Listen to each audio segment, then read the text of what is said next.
you have to have within a certain time period a scale of production that allows you to sell to the big distributors.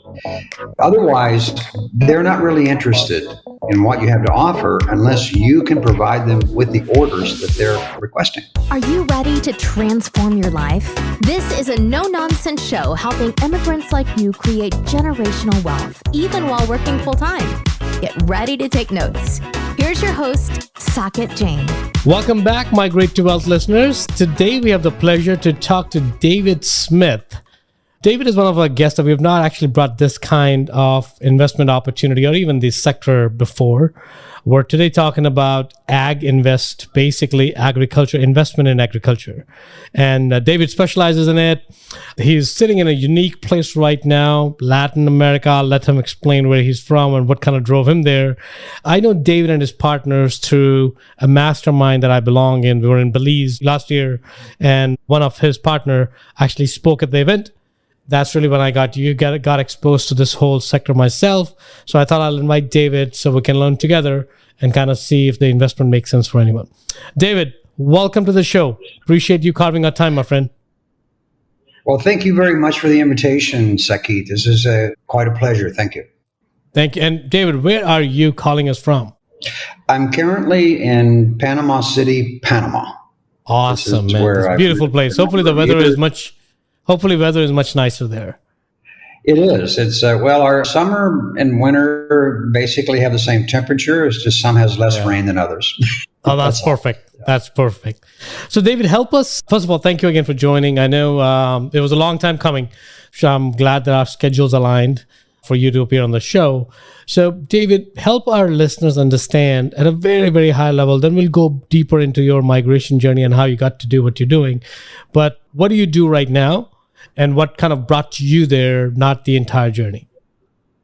Well, I basically, many years ago, decided that I wanted to sort of change my lifestyle. I wanted to go to a different country and perhaps get involved in a different business. And as I mentioned earlier, the adventure sort of started with real estate in Central America, in Nicaragua, and in some degree in Panama, with the Remax franchises and so forth.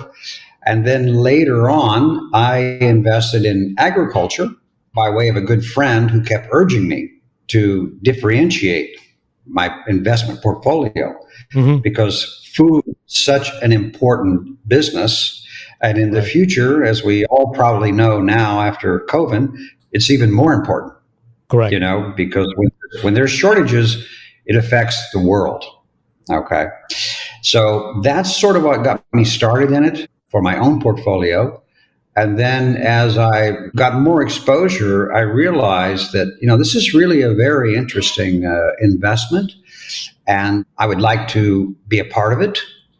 And a side benefit, as I also mentioned earlier, it's really given me a different perspective on how food arrives to the supermarket.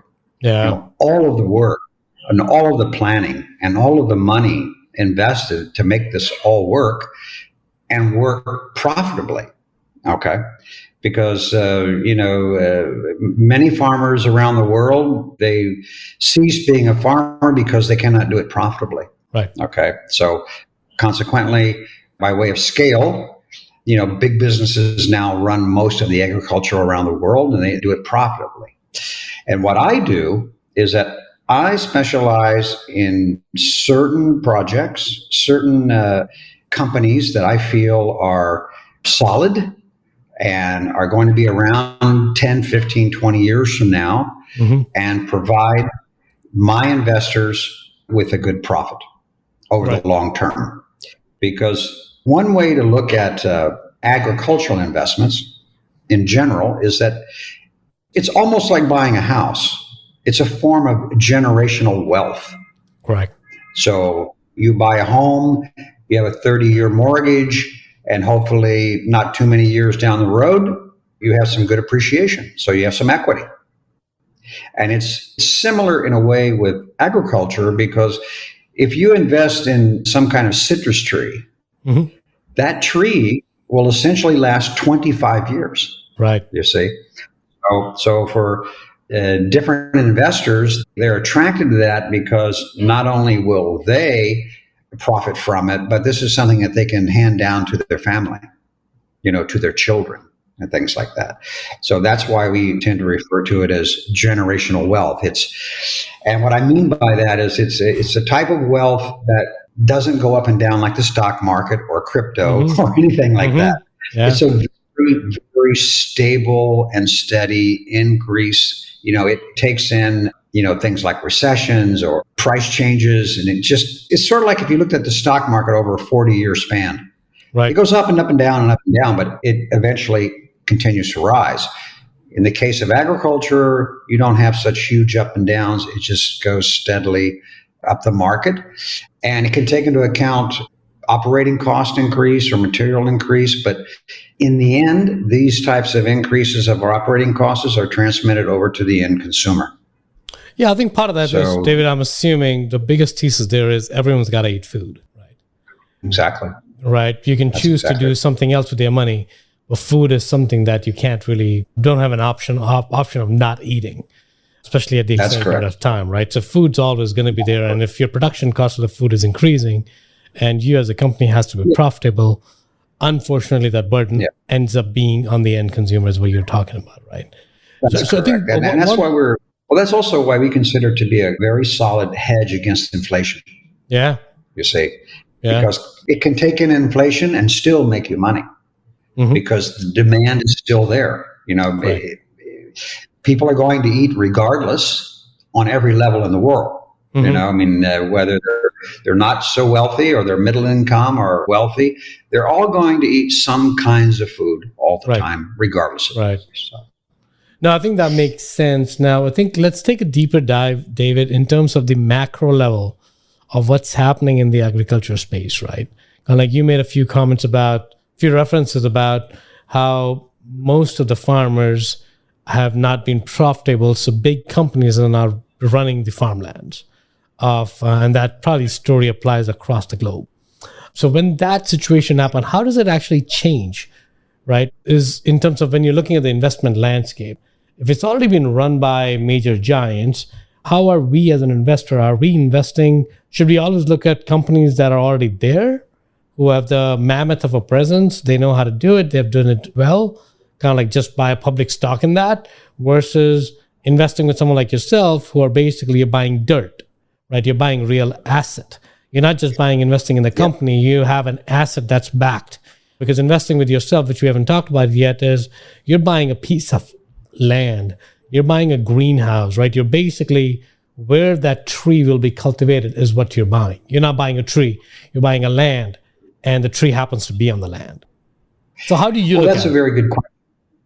Well, there's a couple of different ways to look at this. If you look at the United States, for example, this kind of investment would never be available really in the United States on a grand scale because these huge conglomerates, they own, hundreds of thousands of acres of land, and this is massive production. But when you go there to the second or third world markets, there's a lot of opportunity there if you look at what is not available, you see. And so I think if you take, for example, citrus in Paraguay. Now, one thing I think this is important for your listeners to know, Paraguay is one of the largest agricultural producers in the world. Wow. That's all they've ever done is agriculture. So I strongly suggest for anyone who listens to this podcast and has an interest that they Google Paraguay, because that's what I had to do when I got involved with this. I just didn't know. So this little country of 7 million people feeds about 80 million. Wow. Yeah. They are, I believe, the number 3 soybean exporter in the world. They export basically row crops. So soybean, corn, chia, things like that. I think they're the 6th or 7th largest exporter of beef. They have big cattle, like Uruguay, and Argentina. That whole area is cattle, Right. So it's also a part of that. And they're also one of the largest exporters of electricity in the world by way of this huge dam. Yes, that sits on the border, between Brazil and Paraguay. So this is all that they do. That's what they've been known for years and years. However, there's some food products that they import, citrus being one of them. Because sitting next door in the north is Brazil, which happens to be the largest citrus growing country in the world. Correct. Yeah. Okay. So Karsten was looking around and doing pricing analysis and things like that, and he identifies basically what he does. He identifies opportunities to compete against what's imported into Paraguay, obviously at a higher price. I like that. Okay. You see, so the first niche that he began with was citrus. So we started with oranges, lemons, mandarins, things like that. And all of this production is for internal consumption. And this is another key point. You see, if you go into this trying to compete with the big boys, you're just not going to make it. You're not going to make You're it. just not going to make it. They'll just squash you. But if you're in there in your own little country and you're selling a few things, they don't, that's not a big deal to them. They're the number one exporter. But so that's where he started. And then the next area that he took a look at was vegetables. And in Paraguay, it's not a big vegetable growing country. And part of the reason is because Paraguay is quite a warm country. It has a very short winter. It can get down to 30, 32, 34, 40 degrees, but it's about a 6-week winter, and that's it. So because of the heat, and it's not a traditional type of, they have vegetables there, but they're not very appealing. Right. The really good vegetables that the consumers, really want to buy, and not only consumers, but restaurants and so forth, are imported. And they're basically imported from places like Argentina, but they're expensive.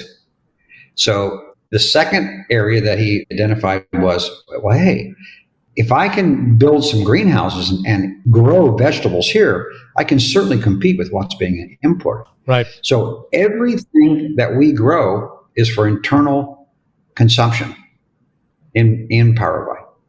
Now, having said that, yes, this is key, because you've got to know the market, you've got to know the market capacity, and you've got to do at least a 3, 4, 5 year forecast on where you think the market's going to be. Yeah.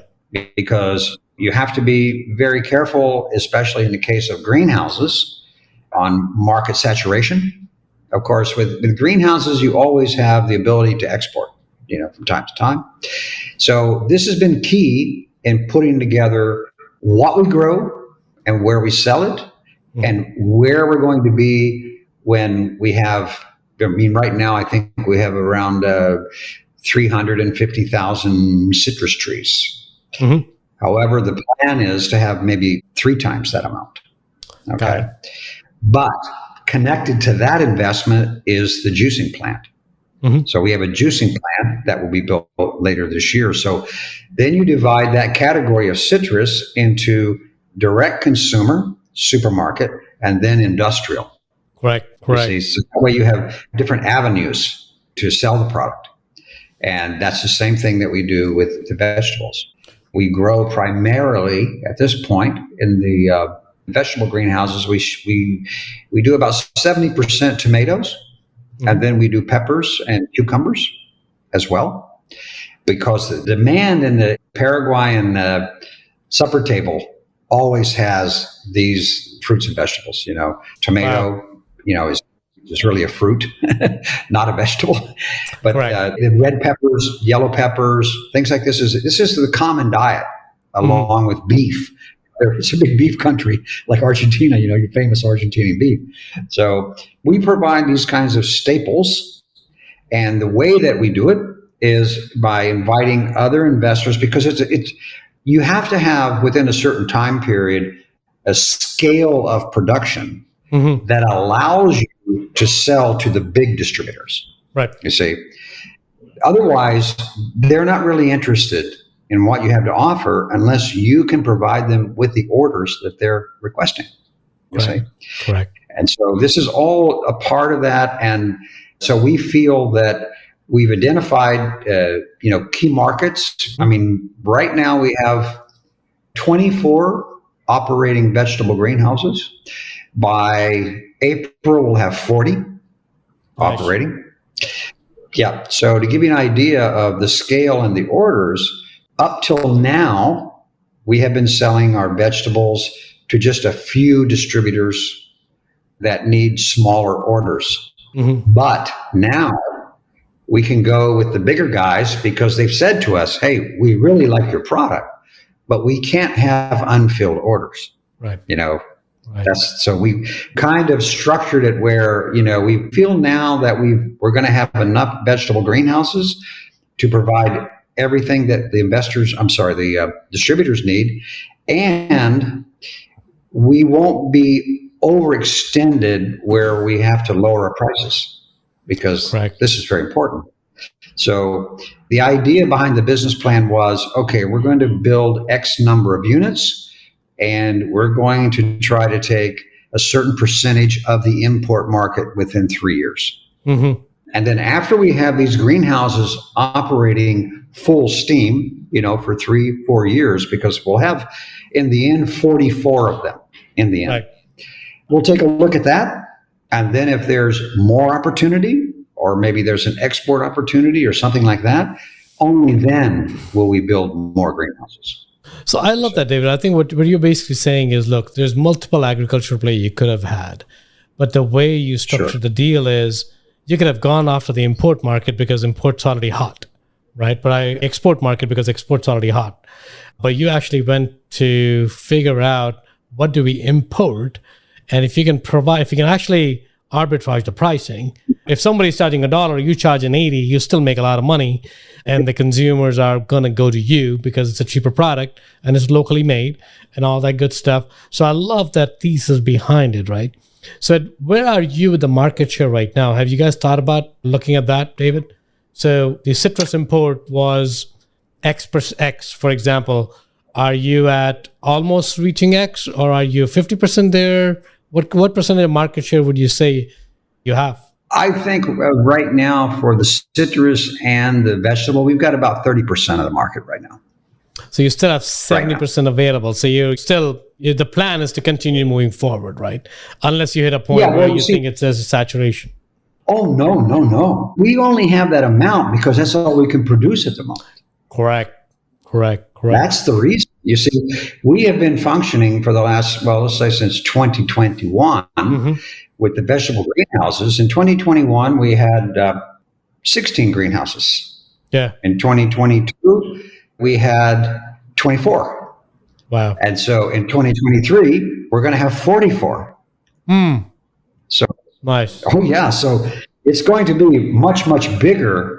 Let's say when we get to around 2025 or 26, when we've had all of these greenhouses operating, then we can take a look at, when we're at full production and we've been able to conclude, negotiations with the biggest distributors and fill their orders. At that time, we'll take a look back and go, okay, is there more opportunity or are we good? Because you would be very careful before you made a decision of, we've got 44 greenhouses operating, our profitability is good, our market share is good. Should we put in another 16 or 20? Right. That has to be very carefully analyzed. Got it. Before you do that. So what I'm saying essentially about the greenhouses, those are more or less finite numbers. Mm-hmm. So at this point right now, we're pretty much sold out of the vegetable greenhouses. Right. We don't have any more vegetable greenhouses to offer investors. We don't. We're almost in that situation with the hydroponic strawberry greenhouses as well. We only have a few remaining of the 60. We've sold in the last 2 years 50 some hydroponic strawberry greenhouses, which are now under construction. We just started construction of these in January. Okay. So our business plan is to have 60. It's going to take us 2 years to build those 60. And you're almost sold out? For investors, they're almost sold out. We have maybe 2 or 3, right? Because That's you see, amazing. it's not only what I do, it's what they do in Germany as well, because the main office is in Germany. Correct. So Correct. they sell units, we sell units, but I believe we're down to probably, I don't know, maybe 3 or something like that. Nice. As far as that's a great problem. Great problem, right? Yeah. David, It's a great problem to have. One thing I do want to harp on is I think so I grew up in India, right? If somebody had to invest from US to India, I have to actually educate them on the contract laws, and I have to make sure that they understand the way things work in India, right? So when we're investing, I know you and I were talking off air before about the contract laws and everything else and how the company is structured. Help us understand, like, if I want to invest in Paraguay Invest tomorrow, how much should I be worried about from US? How much should I be worried? Okay. How much should I be worried about the contracts itself, right? Are they written in English?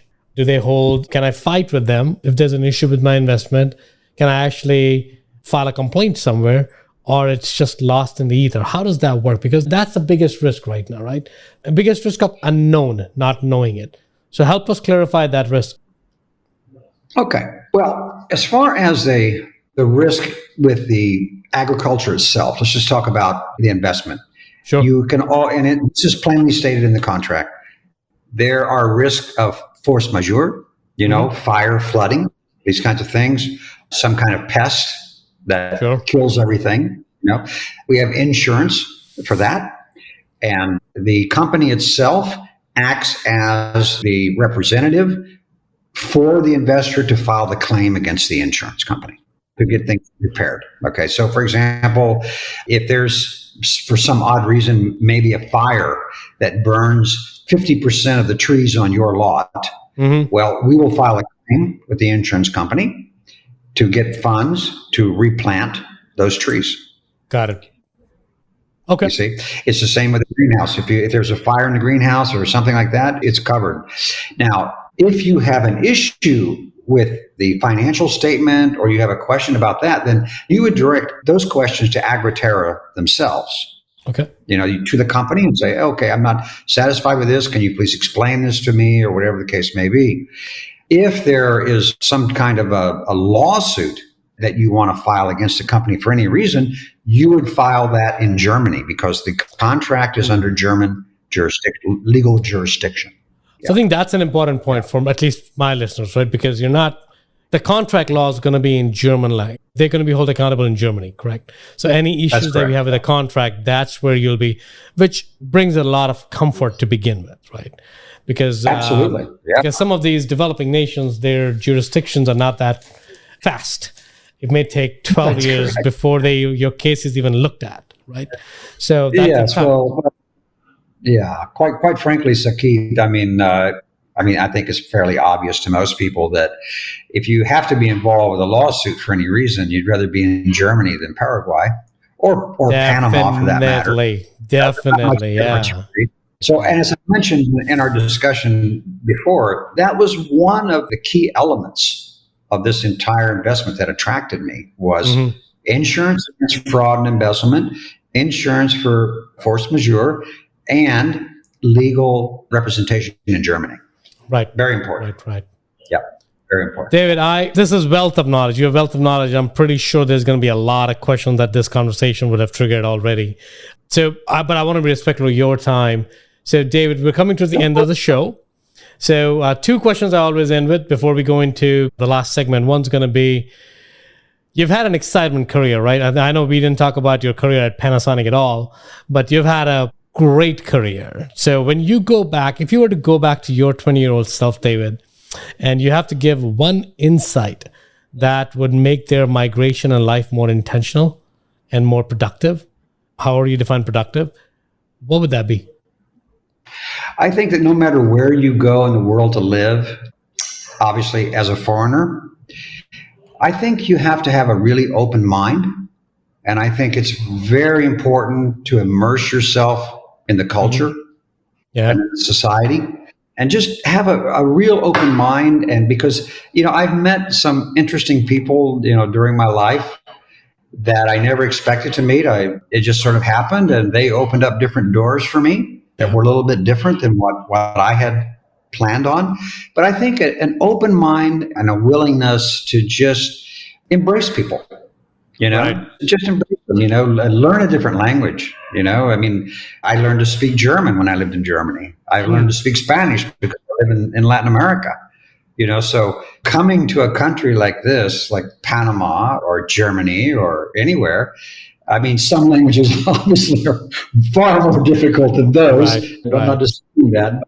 But of the main, common languages around the world, like English, it's a very easy language to learn. Spanish is quite easy. They're all interconnected in some ways. But what I'm trying to say is, if you really want to understand the people that you're living around, and you really want to prosper from being there, learn the language, learn the culture, have an open mind, and things will just happen in your favor. That's all I can say. That's awesome. David, I have a feeling the answer to the next question may be very similar. What is one thing you want the humanity to migrate towards intentionally? Like the whole of the humanity. What is your one vision, desire for the whole humanity to migrate towards? Right? If you were given that choice, what is that one area where do you think there's a lack right now? I think there's a lack of love. Yeah. And that really goes around, right? It all comes down to love. Yeah. I think love is always at the forefront of human nature. Mm-hmm. But the flip side of that coin, or that double-edged sword, is that discrimination, racism, and hatred is very easy to feel. Mm-hmm. You can influence that quite easily by a lot of different factors. But I think that love and forgiveness, that's the best. And that's maybe the most difficult. Yeah. That probably is, right? Because part of the thing is, I think it's like your last question about your insights to your 20-year-old self. It's because part of that is you want to learn the language and the culture so that you can develop an understanding. So you can understand where they're coming from, right? And essentially, love's the same way. You just got to understand where people are coming from. Yeah, you have to. You have to give people the benefit of the doubt. It's happened to me sometimes in my life where I totally misread a person, right? And then later on I realized, wow, how wrong was I? This is a great individual. Yeah. But initially, it's so easy to have this sort of, I don't know about them or anything, Correct. And then once you open up, they'll open up. And then, I think that's the best of the human experience. I love that, David. On that great note, how can people get in touch with you, David? Well, you can go to our website, which is ParaguayAgInvest.com.